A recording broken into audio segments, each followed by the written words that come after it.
Hello and welcome to Event Tech Live Day 2, Session 2 on the main stage here. I hope everyone's having a good morning so far. And yeah, so up for our next session. So just a bit of housekeeping before we start. If you'd like to ask any questions, I don't want to fall off the stage, you can either scan the QR code here or go to glister.live/ETL21. Please do ask questions. We're not actually passing around a microphone in these sessions today. You probably can guess why.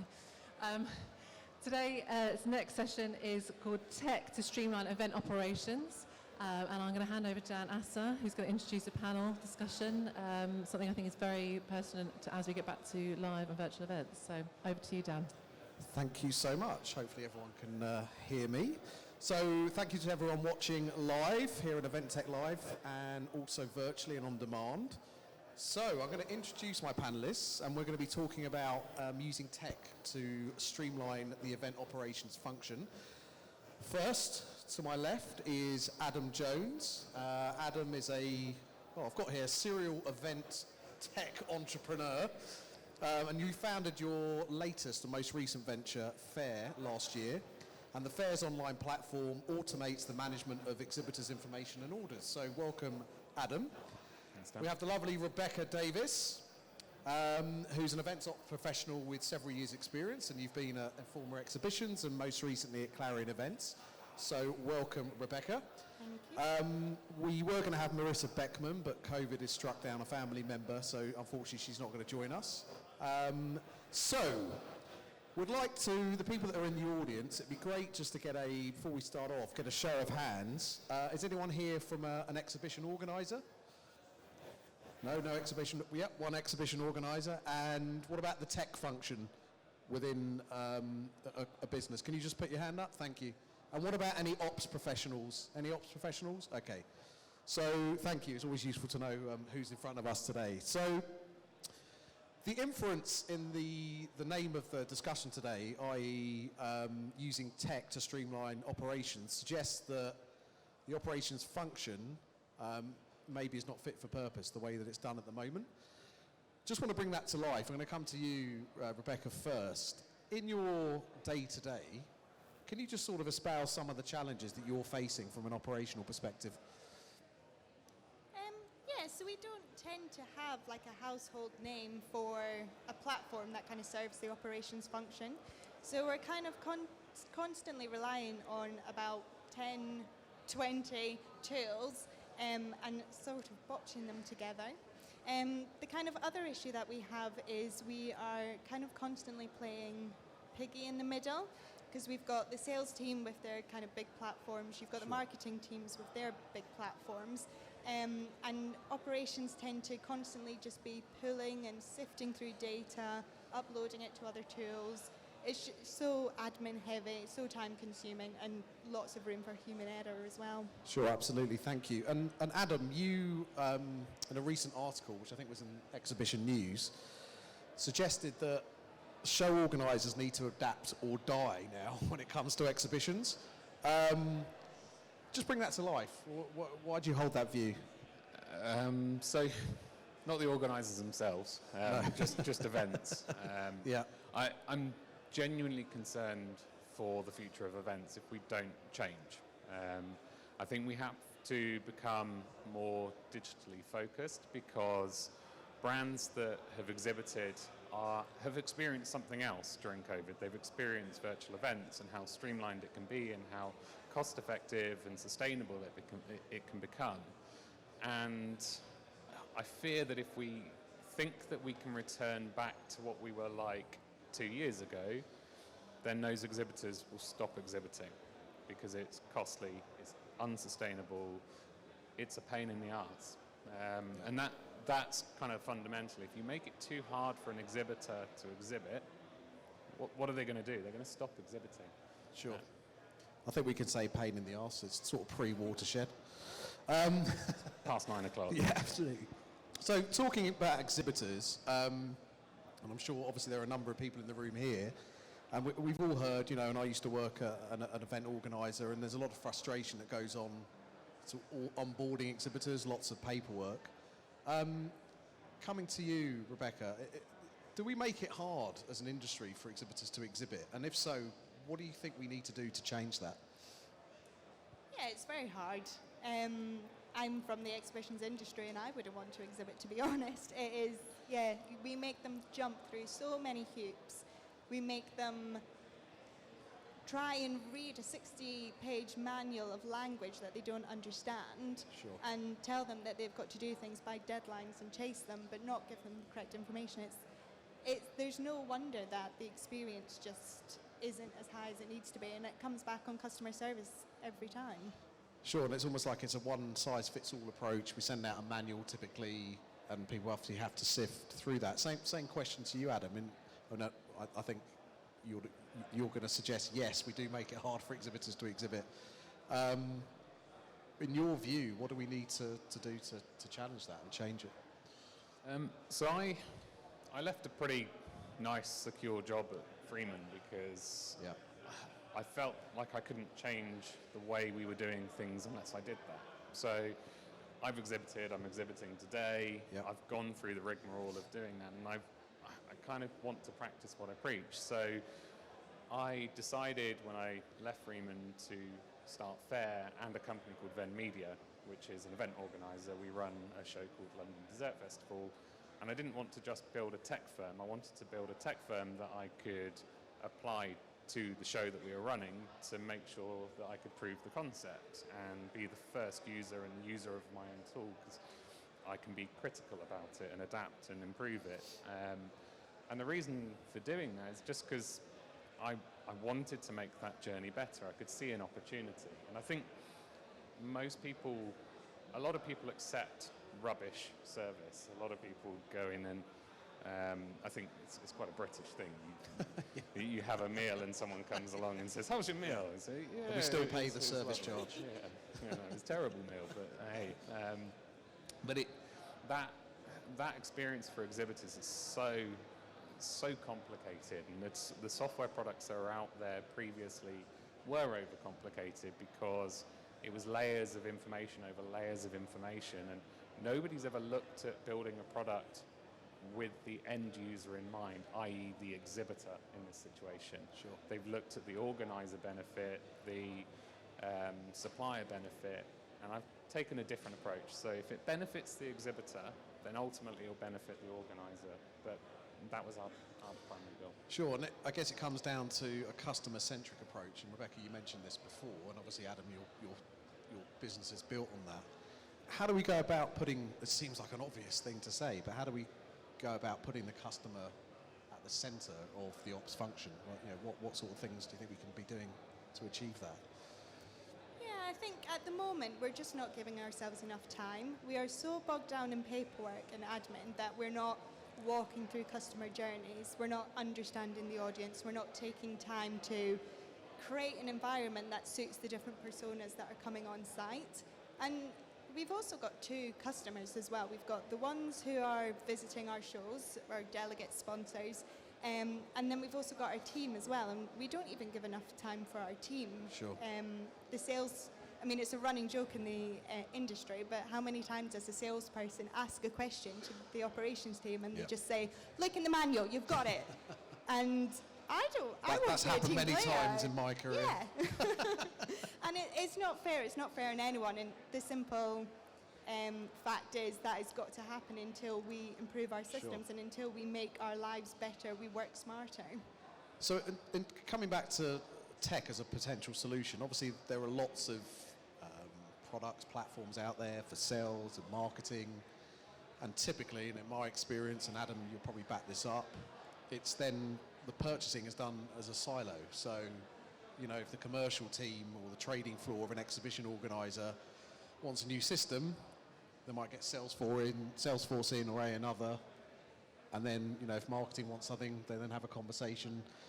Do you think we need a more centralized approach?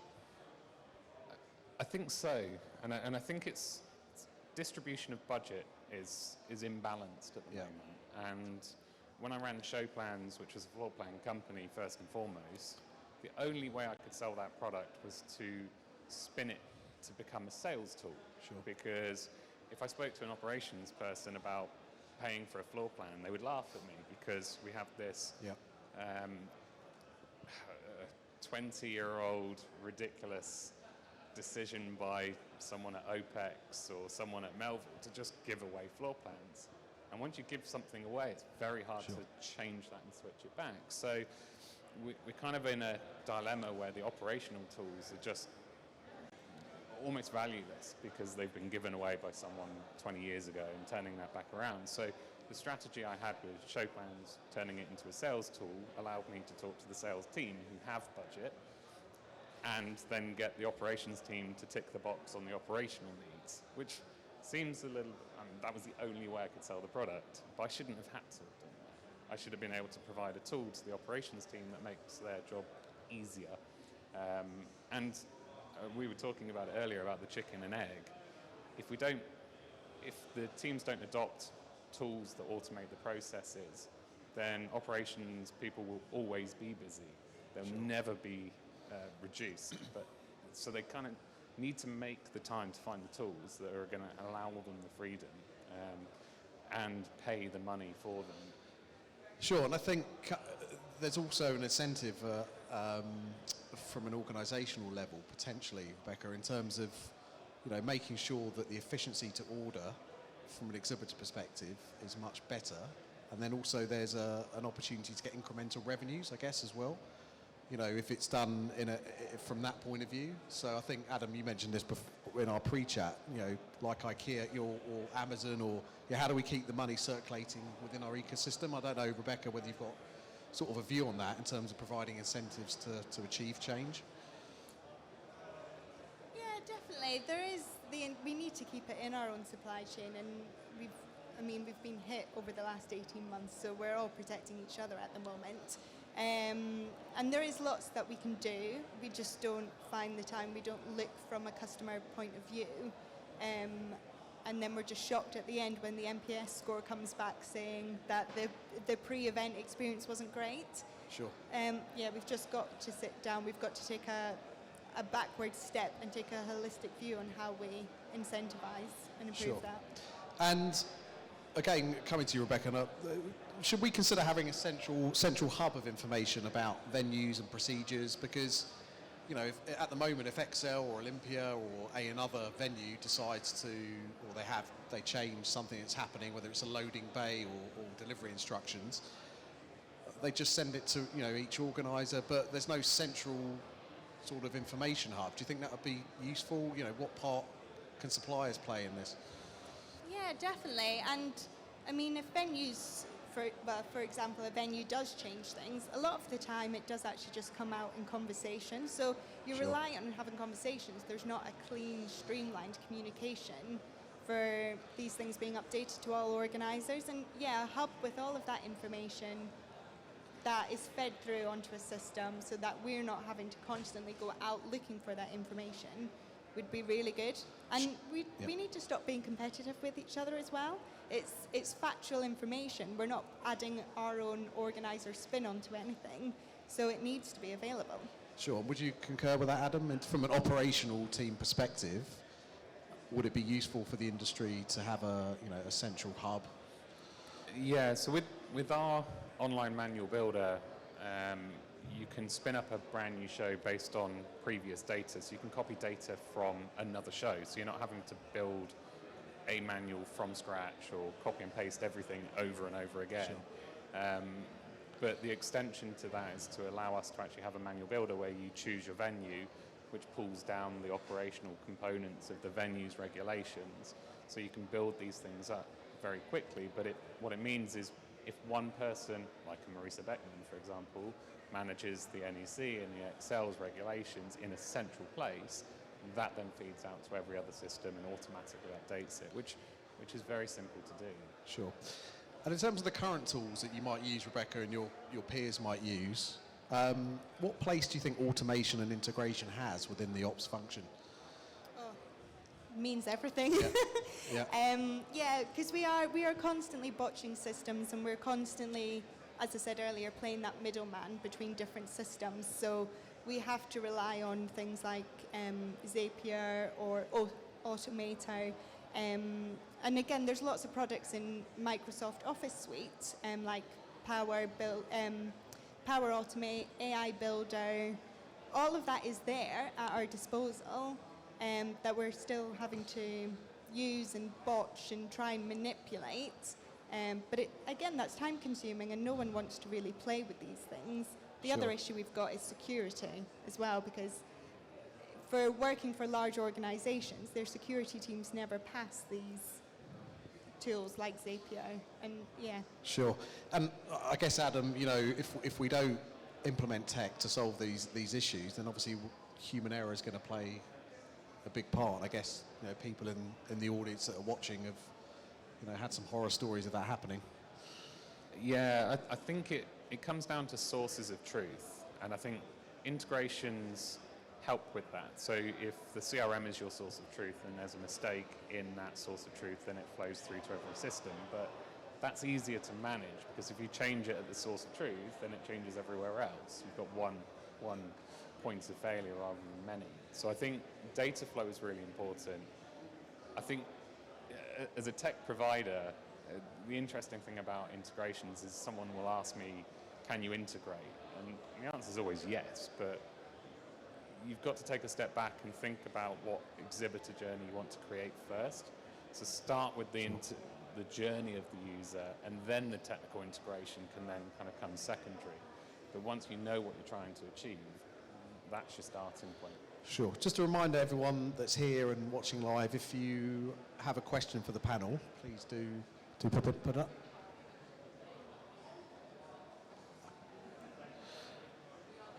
Okay, shall we go to a couple of questions?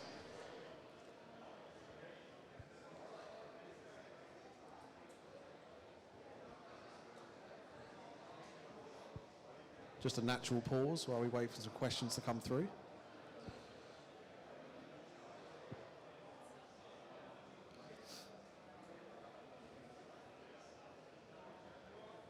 Thanks. We actually had quite a few questions through, so it's Good. quite a good time. Yeah. So I think I'm going to start with the hardest question. I think it's the hardest question.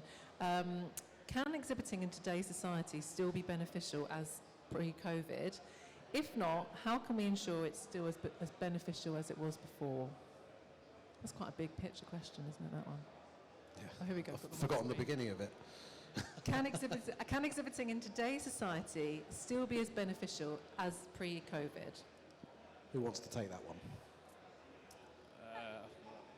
Don't mind. I mean, I think at the end of the day, we're still longing for those serendipitous moments that you don't get online.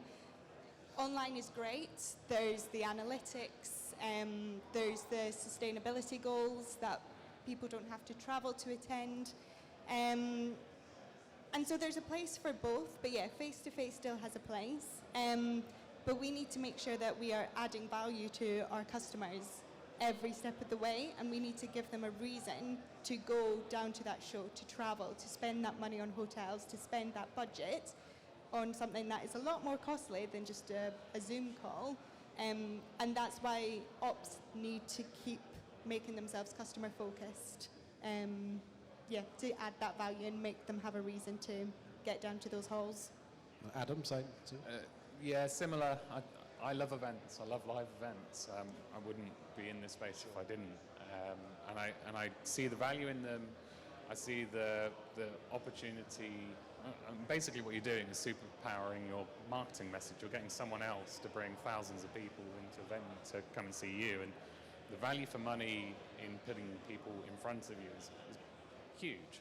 It's the element too hard pre-show, because typically when you buy a stand, you think you're going to buy a stand, turn up at the show and sell stuff. You buy the stand, then you get inundated with stuff. Thank you. And should we take another one Actually, or two? one that leads quite nicely into the next question. We send our exhibitors lots of emails. Deadline, deadline, deadline, deadline, rebook, deadline, deadline. You can tell I was an organiser, can't you? Is there a better way of communicating with exhibitors, Adam, with through Fair, or have you seen something that, is there a better way of communicating? Yeah, so we've taken the approach of just a basic project management step-by-step, so a to-do list that breaks it down into overdue, to-do, waiting for approval and done. So it's very, very clear and transparent over what the requirements are, because No one's really done that before. You're supposed to search within this 90-page document for the forms that you may or may not need to fill in. So building a task list in a simple form is one step. The second step is to customize based on the build type. So space-only stands see the space-only task, shell scheme see the shell scheme task, and not mixing them up. So it consolidates down. So yeah, that's our approach. Should we take another? Or do you have something to add, Rebecca, to that? No, I think all I would say to that is we need to kind of remember that communication isn't just email. You can have exhibitor days, and we've got the tech now to do that. You can have different webinars on different subject matters. You can communicate messages in a variety of different ways. It doesn't have to just be an email, which they don't read. Yeah. Well, yeah, you make a good point. They don't read it. We know they don't read it, and yet we still send them. Yeah. And actually, out of the last 18 months, perhaps now people, from an exhibitor perspective, will engage through, a virtual, as you said, webinar or some other sort of educational training but before the event. Should we take another question? Yeah, this one's for Adam. Are there any project management tools that you, actually it's quite nice because you mentioned project management tools. Are there any project management tools being used in other industries that inspire you for FAIR? Yeah, I mean, I use so many. Trello's a very open source one that's very simple but customizable.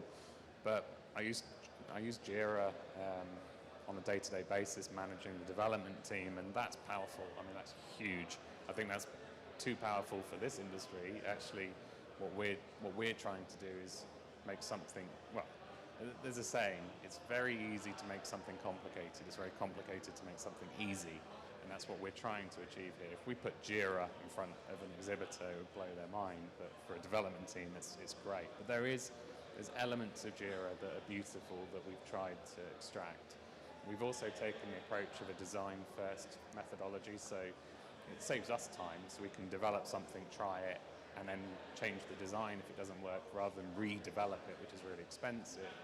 And we've also taken the approach of using material design, which is a Google-based user experience standard. So when a user uses it, they feel it's familiar. It feels like a Google product. So they're not having to learn something new. Or if you've used Google before, they're kind of onboarded pretty quick. Sure. We'll take some further questions in a few minutes. I'll stand That's up. Okay. Thank you. So in terms of barriers to change, if we all accept there needs to be a change, and change will be agile, it's not just going to be one day and you wake up and everything's changed the next. What do you think the barriers are at the moment, Rebecca? Do you think it's individual companies doing it their own way? What are you experiencing? Yeah, I think some companies do it their own way, and they may have a system, but you can only use it if you use their products. There's not like a turnkey solution that is just available for everyone, really at the moment. Other barriers, I mean, budget's always going to come down to it. Ops Sure. always take out budget for tech because they'd rather increase the bar spend or enhance the feature area. And yeah, we need to add a software fee to our budgets. Yeah, and I think ultimately, as we know, tech's an investment over a period of time. It's not just going to be show to show, so it obviously needs to come from management, C-suite level as well. And also, Adam, I know we've spoken about this, the role of industry. So some of the industry bodies, whether it's the AEO, ESSA, AEV, and a whole host of others. What do you think the industry, how have they reacted so far? What's your take on this? So I think a few years back, the AEO and ESSA members got together, and I think the operations team built a perfect nirvana of a tech solution. Sure. Of what it should look like, and I've seen it so many times. And actually, when I left Freeman, I built it, I designed it, I prototyped it, and I had a working Figma solution. But before it went into development, I had it kind of costed up and timed up. It would take a year and a half. It would cost £1.5 million, and who's really going to pay that kind of money to get there? I'm not. I mean, we charge £500 for an online manual, so there's not enough Sure. margin in that to start reinvesting and building this utopia. So I think, great, put the ideas our way, but actually back it with some funding. If Yeah. the AEO could say... Do you think grants? Yeah, I think a grant from the AEO to put towards tech firms to build this, I think long term it will benefit our industry, therefore it will benefit them. Sure. So, yeah. What about leadership, Rebecca? You know, as we said, it's got to come from the top. Do you feel potentially a lot of the leaders in the industry come from a commercial background, whether through the sales line, if you like, rather than ops? Do you think that may be a barrier? So they tend to look at sales and marketing first from a tech perspective before ops? Yeah, that is definitely true. Your leaders do tend to come from more commercial backgrounds and haven't had the headaches that many operation professionals get. However, on the flip side, I do think operations need to push more. I think we need to be more pragmatic. I think we need to take some time aside to generate data that proves how many hours we're spending on this, how many platforms we're using, how much we have to strip away data from other sales, and just create a picture for them that shows that we're making our lives so much more difficult than we need to be. Just one thing to add on that. I very rarely get an email from anyone in sales after 5. I very rarely get... What are you saying? Very rarely get an email from marketing. I'm going to send you one today at 5:10. I frequently get emails from operations people at 11 o'clock at night. Yeah. It kind of worries me that ops people don't really kind of push this message home, so I will. Sure. I don't think it's fair that operations teams are expected to pick up the slack on not spending. So if your operations team are working till 11 o'clock and you calculated how many hours are being spent on their time working, if they paid extra, then paying £1,000 for a tool that reduces that workload is a good investment, because otherwise you're just going to burn the team out. Yeah, and it's I mean, we joke, but it's an interesting point, because there's definitely, and Rebecca, you'll know this, and Lou, if she was here, Lou Kiwanuka was going to join us from ESSA. You know, there's fewer ops people have come back into the industry. Lots of people got made redundant. They've gone to other industries. The grass has been green on the other side. So you've got lower resource pool. And so, it is a good opportunity now for investment in tech to sort of fill that gap, if you like, and deal with things like mental health and well-being for the teams. Yeah, definitely. And I feel if we're not going to change now, when we've got this opportunity post-COVID, then I do worry about when we will change. But yeah, I mean, you hear it, everyone is worried about recruitment and the experience we've got in the industry at the moment. And I've had conversation with people where now that they're back in the swing of it, they're online at 11 o'clock, they've still not finished their job, so they're back online at 7 a.m. in the morning. They are thinking about leaving the industry, and we're going to keep going through that cycle. And Adam, in terms of data, because obviously, each organiser is going to be sort of closed in terms of what data. There was a whole, obviously, issue with regards to data for event tech platforms. Do you think, not having a neutral party to collect this data is possibly a barrier to change, and what can we do? I don't think so. I've always kind of had the mindset of just be aware of what tech companies are using the data for, and if they're not transparent about what they're using the data for, then don't use them. Sure. But if you're using data to make people's jobs easier, to enhance the experience, then that's not a bad thing. We all have to adhere to GDPR regulations. We all should be ICO registered and follow certain strategies. So there shouldn't be the great fear factor that there is, but there's a limited few suppliers who don't look after data in the way they would, and it screws it up for everybody else. Should we take some more questions? Just for the last few minutes? I've got my mic working now. We've got a few more, actually. Do you think, I love this question, do you think online exhibitors have the same problems? And if so, do you have recommendations to solve these problems? I think when they may say online, they might mean virtual exhibitors. Virtual. I think there's different challenges. I think the operational challenges are far fewer. The return on investment and being able to measure return on investment is easier online because it's all trackable. Whereas here, not everything's trackable. We could give great tools. Conduco is brilliant because you can, as a visitor, passively show your interest in a company and you get that lead, but it's harder to quantify the impact of being at a physical event. So I think, I'm kind of shirking away from this question a little bit because it's a tough question. Okay, there's a couple more. Rebecca, one for you. How does the amount of ops admin impact your creativity? Because ops people are creative, right? Yeah, and we are creative naturally, and we want the opportunity to be creative as well. And again, like even just an example at the moment, I'm wanting to create feature areas that are stitched together based on the branding of the event. And I want the opportunity to do that, but I don't have the time, so I've had to outsource that to somebody else. And that, it makes, I love my job. I get so much satisfaction from my job, but there are elements that I want to be able to do. I also want the time to go to other shows for inspiration. I want the time to speak with exhibitors and really understand what their pain points are so that I can create the perfect environment for them that's going to trigger emotive responses. And I think operations don't necessarily think like that at the moment, or certainly in my opinion, or maybe that's just me, but you just don't have the time to. Sure, thank you. Do we have any further? Do you feel that exhibitor platforms fully appreciate how the exhibitor's own team works? Obviously, when somebody's exhibiting, I was reading this question for a little while, but they've got marketing and sales, they've got their own event managers if they're corporates. How is that satisfied with multiple people logging? How does that work currently, and how does that need to change? So the way we've built it is typically the person that buys the stand isn't the person that needs to do the admin and the task list and understand what the requirements are. So the easy way to solve it is just have a multi-user platform. So the marketing person can log in and do their bit, the salesperson can log in and do their bit, and that's really simple. And it's one of those things, why the hell weren't we doing that before? It's pretty normal, so that's the way to tackle it.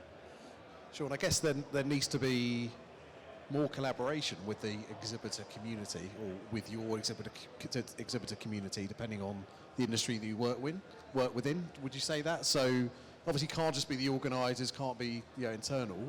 You actually need to speak to the exhibitors, which I guess you've done when obviously you were setting your product up, Adam. Yeah, and I think that's right. You've got to speak to them, and you've got to stop assuming you know your exhibitors, because the number of times I've heard people say, well, our exhibitors are stupid. I cannot believe how many times I've heard that line. I've never said that. No, I didn't think you would. But they're not stupid. They're struggling with bad systems or bad processes, and I think one way to make it easy is not necessarily the tech, but the content in the tech. An online manual, and we give a very flexible tool for someone to put content in, but if it's crap in, it's crap out. It's the same with a CRM. If your data's bad, then your experience is going to be bad. And some of the manuals that I've helped our customers load into our system now, I find email addresses of people from 2012 that, because it's regurgitated content that haven't been stripped out, or links to companies that don't even exist anymore, and it's the content, and this comes down to time. Who in an operational position has time to read their own 98-page document? Yeah. So it's difficult. No, and it's true. And I guess, Rebecca, sort of final thoughts from you. I mean, ultimately, if we could have a situation where an exhibitor's coming back to an event, they logged in, they knew what they took from last year as at least as a starting point. That already cuts some of the time, and also means that they could be upsold, and you just have more of a consultative conversation with them. How confident are you that we're going to reach that sort of point where the exhibitor journey is improved? I am confident. I don't think we are asking for too much. I mean, obviously, I'm not a developer, so that's easy for me to say. But the tech exists. The tech is out there. It's been proven that it exists for other groups, your marketeers, your sales. I think I am confident we can build that. I think we need grants. We need to get working with the companies. If it is the likes of a tech company reaching out to ESSA or the AEO, we need to create an advisory group of those people, those operations people who are also tech savvy, who understand two sides of the fence and work together to make that solution. And hopefully, over time with data and just enough fight, we can prove that we need to spend the money on that. It's going to value. Sure. Thank you. And Adam, you're obviously at the coalface with your new product. How has it been received? Has you been frustrated by the response, or have people? The response has been good, and it's interesting because we provided the online manual for this show, so all of these exhibitors have used my product. It's a little bit, I felt a bit vulnerable, but we've had some really positive comments, and a little bit tongue-in-cheek. Paul Allett, the operations guy here, said, "It's the best of a bad bunch." I'll take that. Nice. The guy at Brella over there said, "Yeah, it's one of the better ones." But I joke. We're making it simpler, and we're continually improving. Sure. I kind of liken software. Well, I've spoken to people that have seen our product 6 months ago, and they said, "Oh yeah, it doesn't have all the functionality we need." That was 6 months ago. Sure. Think about it like a Tesla. It's the only car that improves over time. No other car improves. It gets worse. It rusts. The wheels fall off. It becomes crap. Something better comes out. But a Tesla in a month's time will be better because it drives itself. It picks you up from the hub. Software's like that. So don't take a frame of opinion from 6 months ago. Take it from the current state. Yeah. Thank you. Do we have any final questions in the last couple of minutes? One more question. Yep. You mentioned earlier that we need to become more digitally focused. What can we do to achieve this? Who wants to take that one? I can take that. I think engage with tech firms, engage with companies like ours, and building the groups from ESSA is a good thing. And there's a lot of tech companies here, but a lot of the tech companies here are visitor focused because that's the thing that's most exposed. Sure. Most people are exposed to the troubles of being a visitor. Fewer are exposed to seeing the troubles of an exhibitor. Even fewer are exposed to the troubles that an operations team has. So I'm probably in a pool of 5 people that understand technology to a point you can develop a platform and operational needs. So there's not many people out there that can really help with this. Okay. Did you want to add to that, Rebecca? No, I think just with operations, we just need to keep the imagination going as well. And I think with operations as well, we're so kind of head down in our jobs. I think we need to spend more time on YouTube, on GitHub, whatever it may be, just trying to find solutions so that we can at least go out to these tech companies and be like, oh, actually, I've seen this elsewhere, but it doesn't provide this solution. How can we build it? And yeah, as Adam said, just engage with the tech companies. Perfect. Well, thank you so much to my panelists. This was a special OpsNest live panel discussion here at Event Tech Live. Thank you for everyone that's watching live and on demand. So thank you, Adam Jones from FAIR. Thank you, Rebecca Davis. Thank you. If you're interested in joining the OpsNest and benefiting from the courses and events they host, please visit courses.opsshaper.uk. And if you want to speak to Adam afterwards, he'll be, I'm sure, very happy to speak to you. You've got your exhibition stand here. Stand 3106. Yeah, or visit fair.co.uk, double F, which we understood beforehand, FAIR stands for... It's market in Welsh. There you go. So, little information. Thank you so much. Thank you. Thank you, Rebecca, Adam, Dan. Thank you for hosting the session.